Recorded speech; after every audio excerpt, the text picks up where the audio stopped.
Let me tell you my story. So as a child, one thing that I realized was that I was utterly, absolutely ignorant. And everybody around me seemed to know just about everything. I did not know anything at all. So because I did not know anything, I had to pay enormous attention towards everything.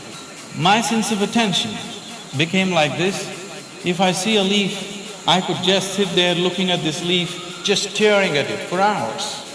If I sat up in my bed, just staring at the darkness, I could just do this for the whole night. So this attention brought a completely different level of involvement and interaction with just about anything and everything around me, animate and inanimate. But everybody else seemed to know everything and they were just going about their life busy and happy. But I was just staring at every little thing. Then I saw that, I realized that even they did not know anything. It is just that they had their assumptions and belief systems that they were happy with, either their own or what was handed down to them by someone else. And they not only knew about what is here, they also knew about other worlds, about gods, about heavens and everything. And here I was struggling to figure out what is what. So this so intrigued me that I started planting myself outside a major temple here in Mysore because I wanted to really see, after having a meeting with God, after having a conversation with God, how people will be. So I stood there intensely observing every face that's walking out of the temple, and generally I heard local gossip. Sometimes in Indian temples your footwear walks away with someone else, and then I hear people cursing the creation and the creator.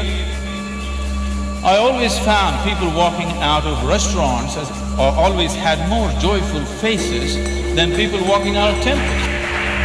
I could not come to terms with this, and so I slowly became more and more and more skeptical about everybody and everything around me. Skeptical about social structures, political systems, religious beliefs, even scientific theories, because none of them match with my experience of life. On a certain day, I started moving towards Chamundi Hill, and I went up and sat on a rock there. Till that moment in my life, I always thought, this is me, and that's somebody else and something else. But for the first time, I did not know which is me and which is not me. Suddenly, what was me was just all over the place. The very rock on which I was sitting, the air that I breathed, the very atmosphere around me, I had just exploded into everything. That sounds like utter insanity. This, I thought, lasted for 10 to 15 minutes. But when I came back to my normal consciousness, I was about 4.5 hours, I was sitting there, fully conscious, eyes open, but time had just flipped in my experience. For the first time in my adult life, tears were flowing down, and I've always been peaceful and happy, that was not an issue, but here I was drenched in a completely different kind of blissfulness, every cell in my body bursting with ecstasy. When I shook my head and trying to get some logical explanation for what's happening to me, the only thing that my very smart mind could say was, maybe I'm just going off my rocker. This experience, as it deepened and it started repeating itself, if I just sit here, what is moments for me seem to be hours for others. I think it's a minute, hours have gone. On a certain day, I happened to be sitting in a certain place. I actually thought it's about 25–30 minutes. But when I came to my normal senses, 13 days had gone by. I was sitting right there. India being what it is, a whole crowd had gathered, garlands around my neck, people touching my feet. Somebody wants to know what will happen to his business. Somebody wants to know when his daughter will get married. All the things that I hated were just happening around me. And I had to move away from this place just to avoid this crowd around. And as this experience deepened into me, one thing that happened to me was everything that I believed was me suddenly was not me. This was always me. And suddenly I found this is just an accumulation of food that I've eaten. What I accumulate can be mine but can never be me.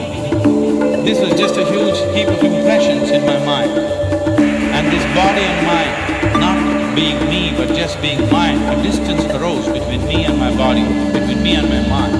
This also facilitated a certain experience with it, that suddenly the equation of time and space was suddenly not applicable for me. I was seeing that what is here is there, what is there is here, past, present and future got mixed up. It was one majestic chaos, but utterly beautiful. So my skeptical mind, not able to come to terms with it, I was started conducting experiments.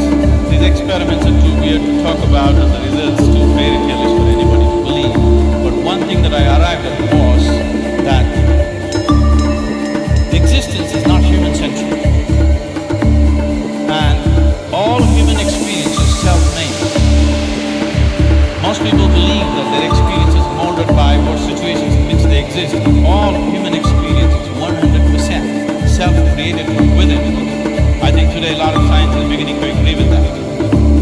And having realized that if all experience is created from within, if the basis of your experience is within you, the seed of your experience is within you as it is, what kind of experience of life would you want to have? For yourself, I'm sure you want it to be at most pleasantness, whatever you may be doing. What you want for your neighbor may be debatable, but what you want for yourself, definitely you want at most pleasantness.